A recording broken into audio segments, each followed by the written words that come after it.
Good morning, everyone. My name is Bill Giannone, and on behalf of everyone here at the Crest Network, I want to thank you for joining us today on this wonderful Tuesday morning. Today, we're going to talk about a topic for me that is near and dear to my heart.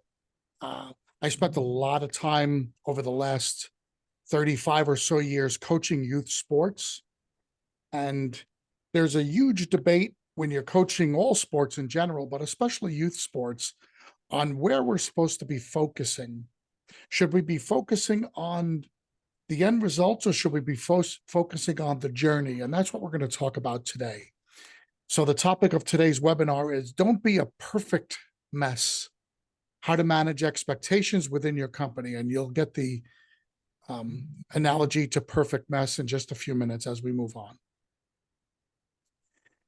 I've been using this quote for the last few weeks in a lot of the coaching I've been doing with our Crest members, and it's a very, very poignant, thought-provoking quote.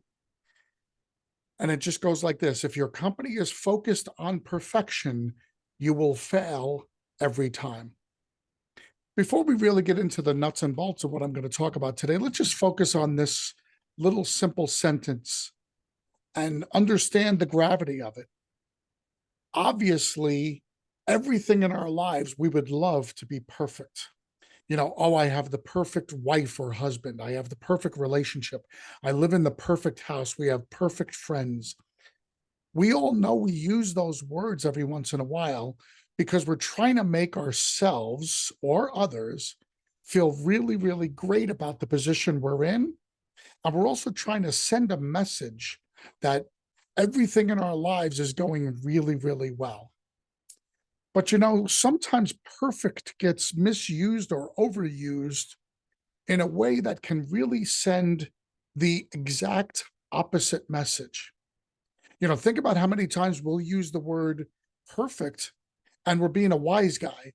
Like if somebody says, is everything going okay? And they see that you're struggling, you go, yeah, everything's perfect. We know that sometimes that could just be a real wise guy comment, especially for those of us from the Northeast who make those comments all the time.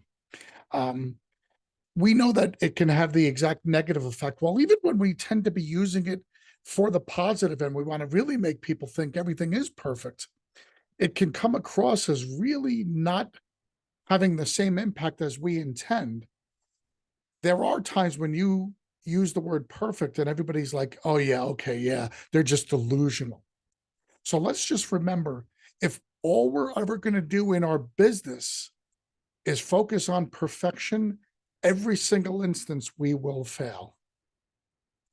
Think of it this way: perfectionism is this huge burden that we have holding us back. Anytime we try to move, it's going to be this huge ball around our ankles. It's going to either be tripping us up or keeping us from moving forward. This is a really good picture and a really good analogy for what the concept of perfectionism can do to our company. The gentleman on the right sitting down, he's obviously frustrated. He looks like he's a guy who's in fairly good shape, so he looks like he'd be able to move around without any kind of issue. But this burden of perfectionism is kind of holding him back. So let's focus on that. I did talk before about how sports in general fights all the time between the concept of perfectionism and whether or not it makes sense. So here's a quote from one of the most famous coaches of all time. His name is John Wooden. And for those who aren't my age, his name might not be familiar with you. But if you look up the history of college basketball, John Wooden's name is actually above people like Mike Krzyzewski, Coach K. He's above anybody who's currently coaching. He won 11 national championships for UCLA. He went years and years, maybe 3 or 4 consecutive years without ever losing a game. So if there's anybody who knows about perfection, it could be John Wooden. So here's a quote that's attributed to John Wooden. And he says, perfection is impossibility, but striving for perfection is not. Do the best you can. That is what counts. I'm here to tell you that his quote has been mistaken a lot of times to say, well, perfection is still a great goal. He's means something different than what he says here. What he means is that the journey is what counts, not the end result. Even though this is a guy, like I just said, who coached many, many national champion teams that did not lose a game. That's an incredible thing to say, especially in a time when college athletes, the best college athletes in the world, could only play 3 years, not 4 or 5. Back then, when he was a coach, freshmen couldn't even play on the varsity team back in the 50s and 60s. So he had a much more difficult time building these powerhouse teams, yet he was always capable of doing it. So his mission was all about the process, all about the journey. I'm going to give you one real quick short story just to let you know the way he thought about process, so that as we continue to talk in this webinar about process over result, I think you're going to get where I'm coming from. Obviously, I'm a big John Wooden fan. The very first practice every year, he would sit his entire team down in the locker room before they even went out on the court. And one of the things that John Wooden did at the very first practice, now keep in mind, he had a lot of returning players. He usually only had about 3 or 4 new players each year. But every single year, the very first thing he did during practice was he would sit in the locker room and he would literally make his players take their sneakers and their socks off. And he would go about training them on the proper way to put on their socks and then to lace up their sneakers. And he did that because his way of doing it was going to keep players from getting blisters as the practices started up. One of the most painful things a basketball player can have is a blister on their foot. And the majority of them come at the very beginning of the year when you're getting back into the swing and you're starting to exert a lot more effort and pressure on your feet during these practices. So his main goal was not to lose time or to be inefficient in his practices. So he literally spent the first hour of every single season teaching his team how to put their socks and shoes on. It sounds so minor and minuscule, but that was his attention to detail in the process. And sure enough, his players were always way ahead of the game because that's just how they functioned and operated. Let me know if you've heard this expression before. It's better to fail at perfection than to succeed at mediocrity. This is usually said by people who are those set the bar really high people. They're those motivating people and they really want to drive you. Their attitude is, if you're feeling happy about where you're at, you're not working hard enough. So they're going to say, well, you're successful and you're feeling good about yourself because you're setting the bar too low. Reach for the stars. And even if you fail, you still get the clouds and you still get the sun. It's that kind of mindset. There's something to be said about that. It's unfortunately things within your own company that you have to address. And succeeding at mediocrity is not the bar we want, but failing at perfection is what I consider to be an inevitable goal if that is your goal. So we need to figure it out. I'm going to put it this way. Look at these two pictures. There's mediocrity and there's perfection. There's a huge difference between these two terms. And inside that gap should reside the real place that your company needs to be. And I will make the argument, your company should not, and I repeat, should not be focused on the end result. Now, I'm going to be talking about a lot of different things in here, and some of them are going to be end result driven. But I think your company's singular focus should not be on the end result. If you sit there and you say things like, my only goal for the company this year is to do $3 million in water damage. If that's all you're focused on and it's not about how you're going to get there, then I think we really need to readdress. That's why we're here talking about being a perfect mess. If $3 million is your perfection, then if that's all you're focused on, it is going to be a perfect mess. Instead of focusing on perfection as a result, let's try focusing on excellence in your process.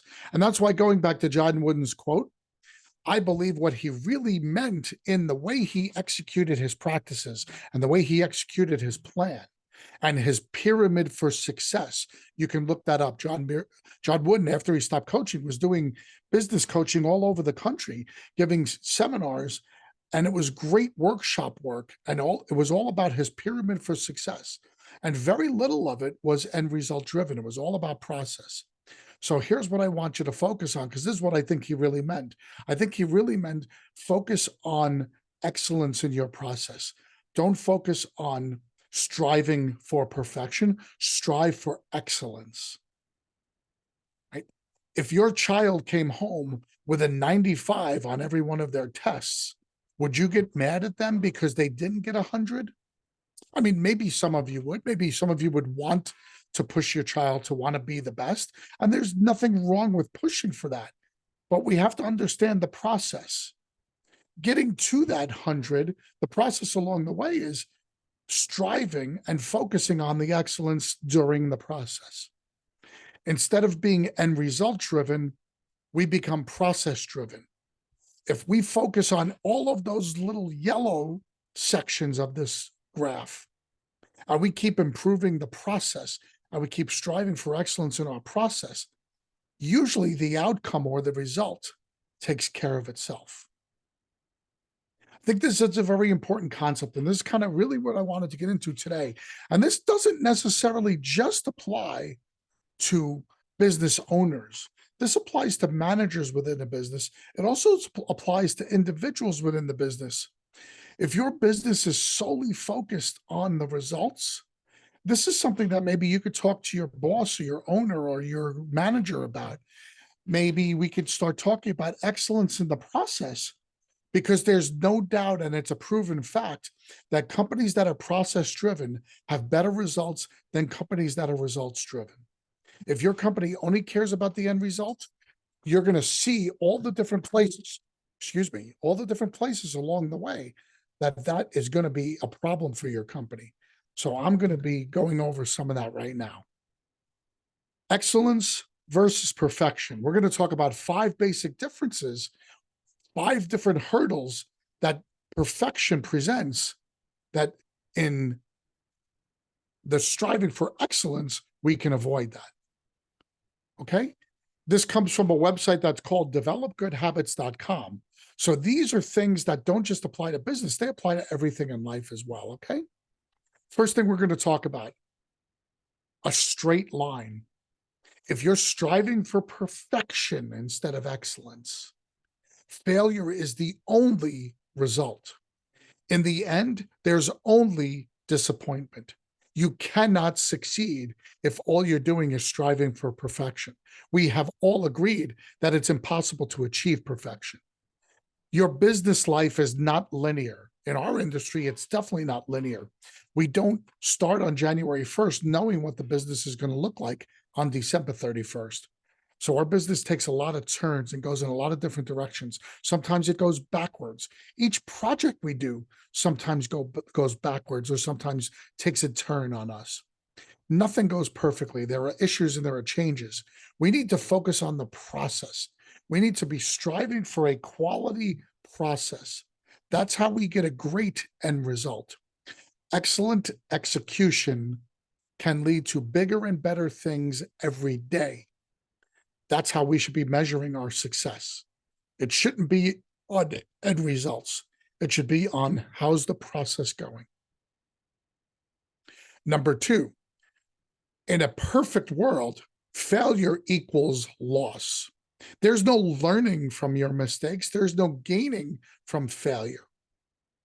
You know, famous coaches, not John Wooden, but other famous coaches have said, I learn more from 1 loss than I do from 10 victories. Now, why is that? Because they're focused on the process. They're focused on what took them to the loss. They're not just focused on the L. They're focused on, in basketball, the 40 or the 48 minutes that got us to the L.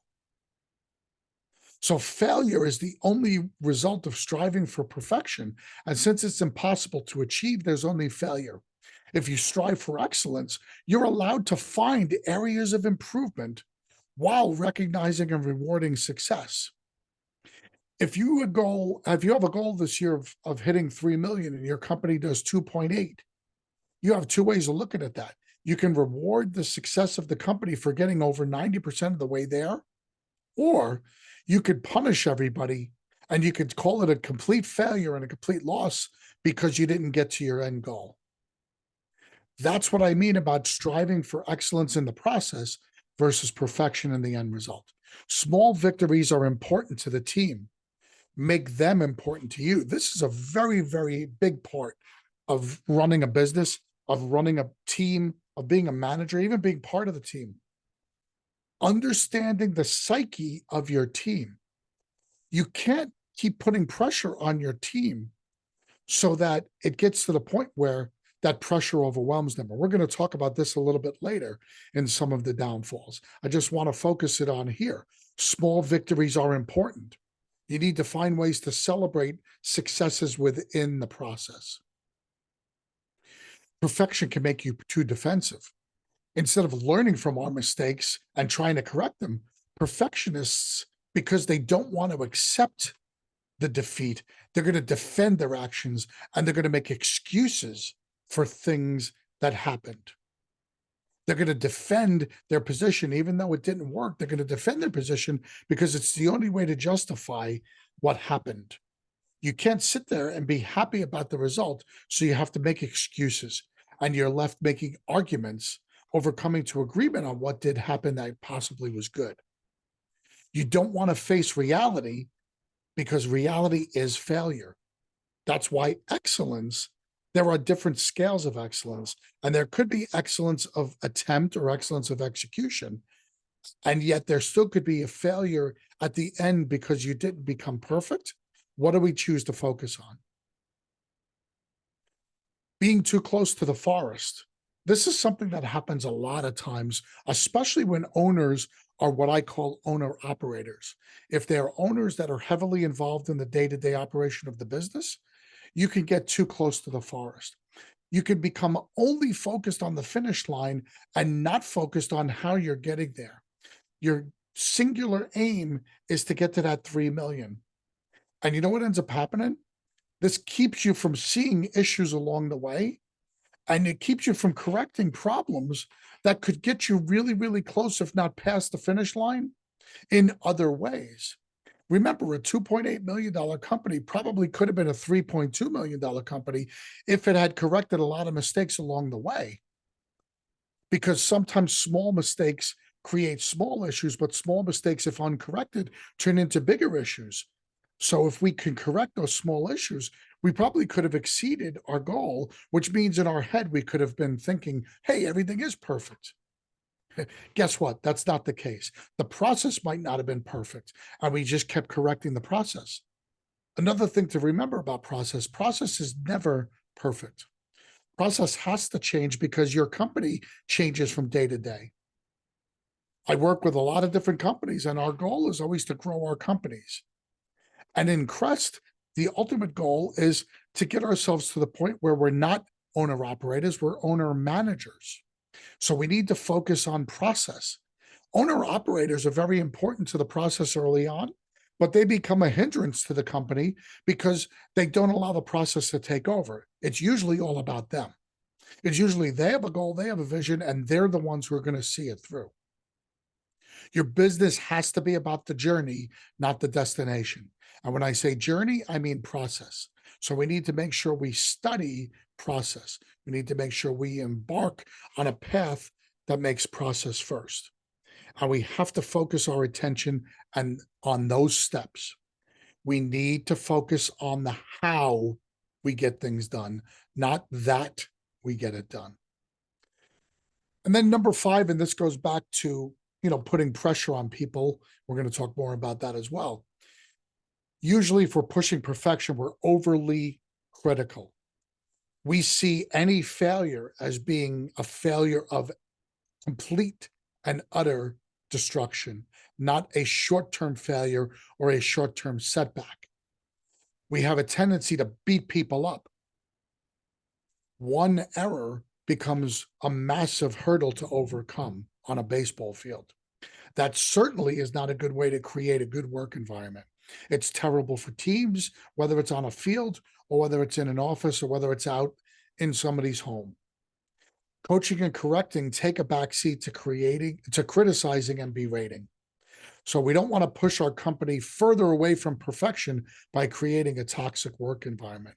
We want to be able to focus on improvement.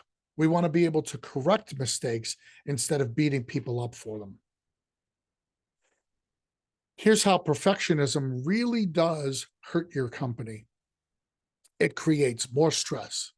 It creates increased anxiety with your team. It does create higher levels of burnout if you're constantly working at a 10 instead of having these flows where sometimes you can have an quote unquote easy day. It creates burnout. It creates problems delegating because usually the perfectionist is the owner or the high level manager. And they get to that point, like I said before, where nobody can do it the way they can. So then they have problems delegating out.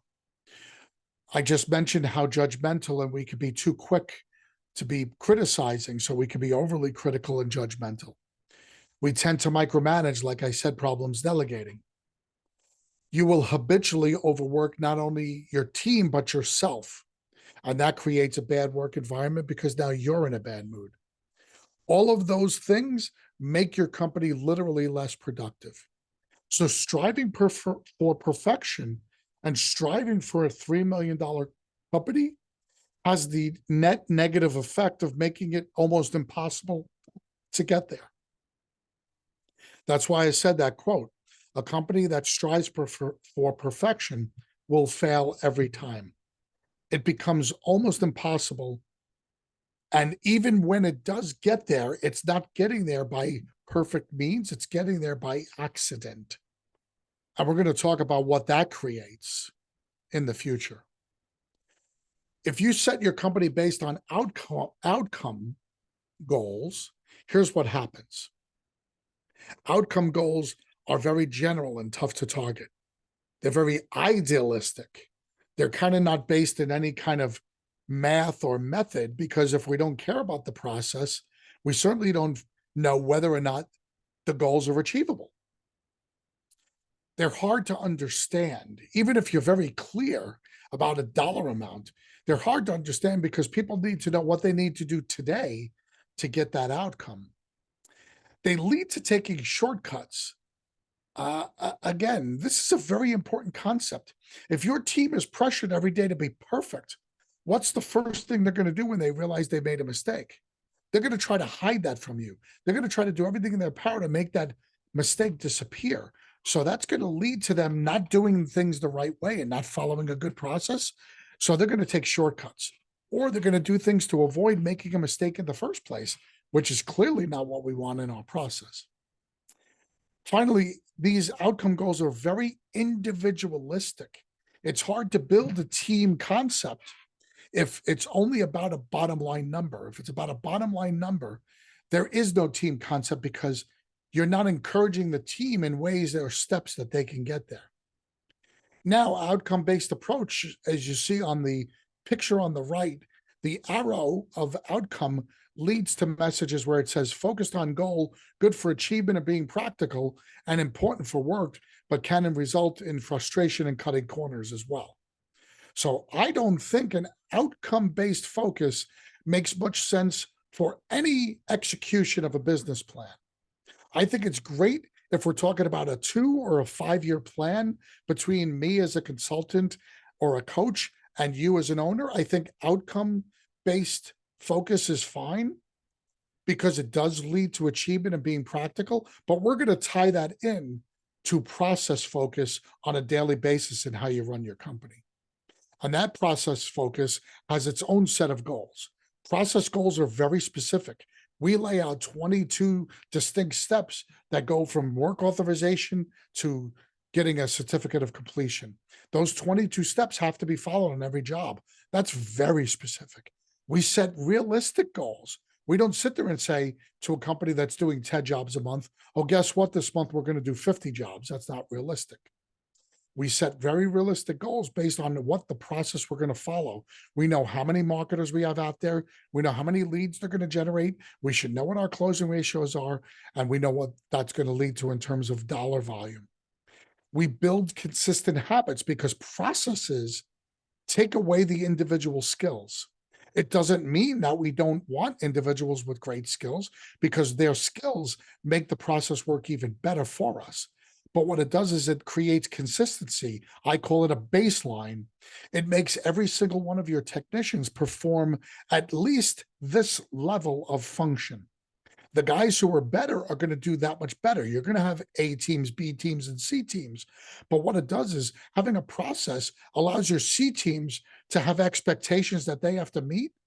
And now, if we're focused on excellence instead of perfection, we have room for that C team to be part of our organization instead of automatically throwing them out because they're only doing it at an 80 or a 90 percentile. We need people to do it at 80 or 90 percentile. Not everybody is perfect.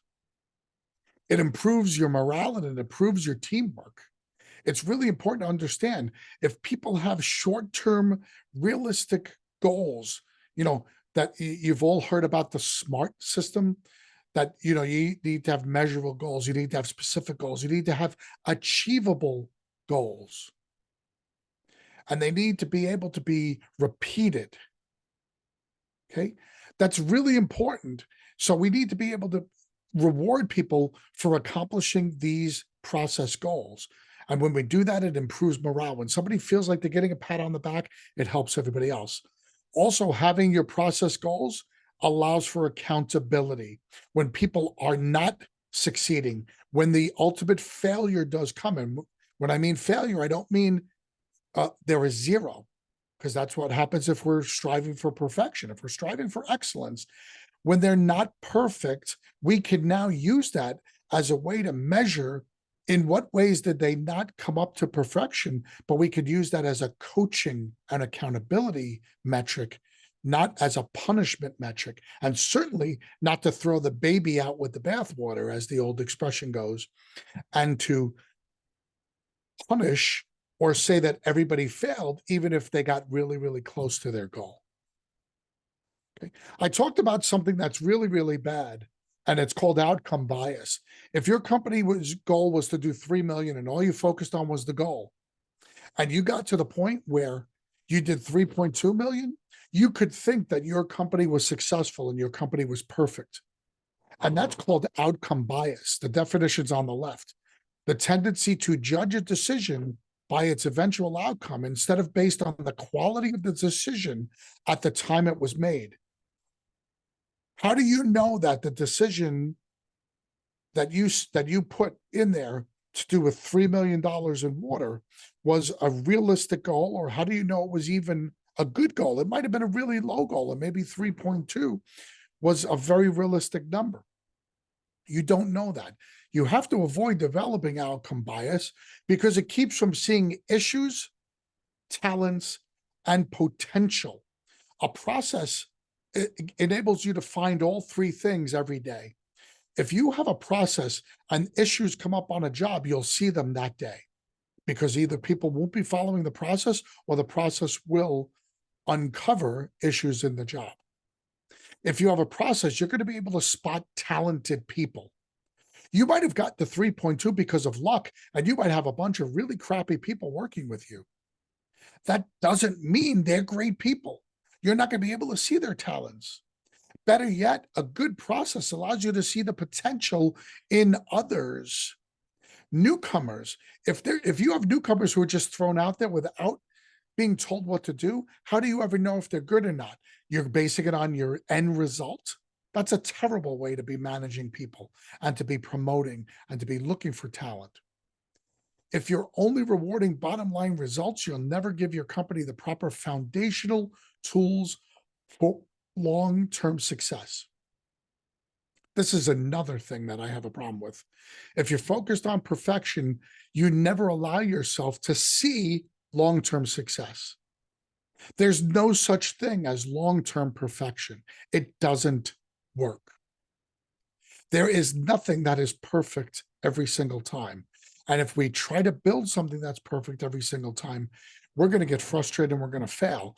But let's remember this outcome bias is very dangerous for our business, because if we're only rewarding ultimate final numbers, we're missing the boat. If we're giving bonuses out based on how close the company got to its final number instead of the effort that went in along the way, we're going to be rewarding things that we should be rewarding, which is, oh, all he cares about is the bottom line, or all he cares about is the final number. So you know what? I'm going to cheat on this job and I'm not going to even use garbage bags, or I'm not going to do the antimicrobial, because if I could keep that cost down, I'm going to get a bigger bonus. Is that really what we want out there, guys? I don't think that's what we want. I think we want to avoid that. I think we want to be able to look at things that are going to give us long-term success. If you're a boss, how do you define long-term success? Obviously, the owner defines it as more money each year in his pocket. That's why you own a business. If you don't own a business for that reason, you should sell the business. If you're going to sit there and lie to your employees and tell your employees that you own a business because you're there and you want to feed them and you want to make your employees happy and give them a great place to work, no. Again, that's the how. The ultimate goal of every business owner is to make more money. The ultimate goal of every employee should be to make more money. The how are all the other things we talked about. Obviously, nobody wants to just make $5 more, but have a toxic work environment. So the work environment is very important. People like and want to feel like they're part of a team.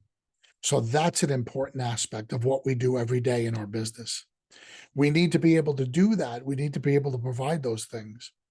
So when we talk about long-term success, who benefits from long-term success? The owner obviously does, but every single employee in the company, every single team member in your organization, they benefit from long-term success as well. There's only one way to have long-term success. There is no ability for a company to strive for perfection and have long-term success. I've seen every company strive for excellence, have long-term success. That's what they need to do. Now, how do you do that? That's what we talk about when we're all Crest Network members. When we strive for excellence, we work with the members in Crest in order to find out what is that definition for you and your company. I can't tell you what that definition is for your company until I get to know you and your own company culture. In every company, it's different. I work very closely here in Atlanta with one of our Crest members, and I'm actually their COO. Well, here in Atlanta, and I might have prefaced this at the beginning of this webinar, I apologize in advance if my microphone is picking up some warehouse sounds. Like Dick and I always say, the Crest Network is about working with you in your company, and the reason we feel that we are a strong advocate for working with your company is that we work with companies every day. We work in companies every day, not just in some pretty little office or out of our homes, but we're involved every single day. Dick manages dozens and dozens of marketers every single day. So he's intimately involved with what's happening out there. And I'm actually here in an office in a restoration company with a forklift and a lot of banging going on in the back. So I apologize if the microphone picked up some of that. Anyway, my point is that I know what works here for reliable restoration, and I know what's given them the tools for long-term success, and they're on that path right now. And you know what it is? It's focusing on the process. Our process is very different from a lot of the other companies that I coach. But our process is unique to Reliable Restoration, and it's what we use to base everything in our company on. Our process is based on excellence. It's not based on perfection.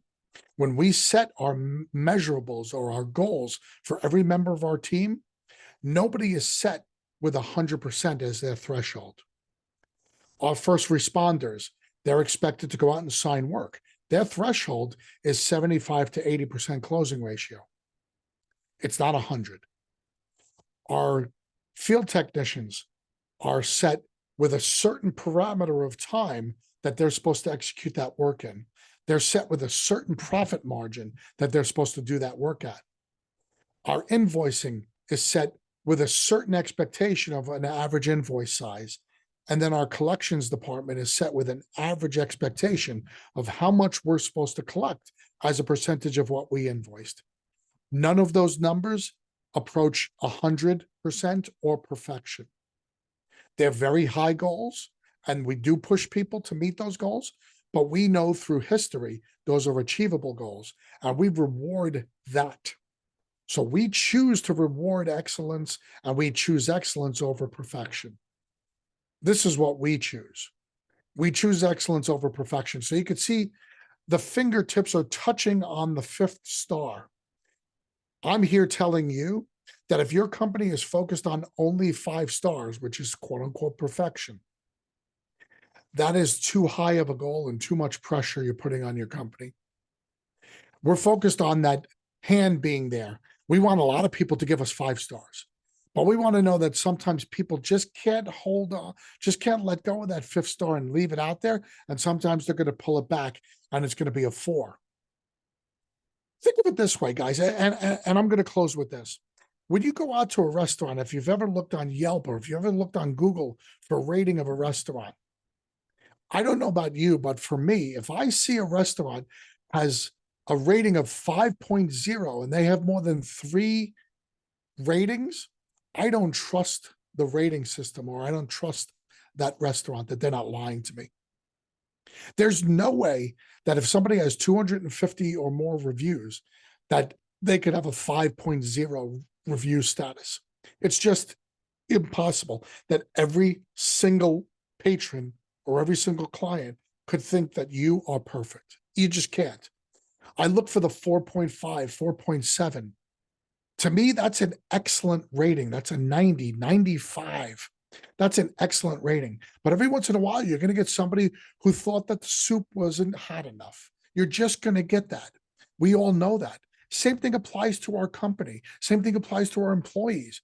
Nobody's going to be perfect every single day. So if our goal is only 5 stars, and if we get a 4, we're pissed off or we're upset or we're making actions and taking actions within our company, I think that's a problem. I think what we need to do is we need to make sure we're addressing the process. And maybe there was something within that particular job that caused that 4th star to be the last star instead of a 5th star. Let's address those process issues and let's correct the process issues, but let's not punish 4 stars. Choose excellence, not perfection. If you're a worker, this is a great mindset for you as well. If you try to be perfect, you're going to fail every time. Don't try to be perfect. Try to be excellent. If you put out excellence of effort, you're going to get excellent results. I know that's a lot, and I really want to thank you for sticking through it today. On behalf of everyone here at the Crest Network, I want to thank you for your time on these Tuesdays when we do these Tuesday webinars. Dick and myself and Scott Tarpley, and sometimes we'll have some other guests. I also want to make you alerted to the fact that we do have our own blog site. It's on Spotify, and just go onto Spotify and search for Crestcast. The word Crest, Crestcast. Crestcasts. We've got hundreds of blogs up there. These are shorter form versions of what we do here on our webinars. They might last anywhere from 8 to up to 15 or even 20 minutes. And they're on a whole myriad of topics. Sometimes they're very micro-focused on a very small topic. Sometimes they're very general. Most of them are restoration related.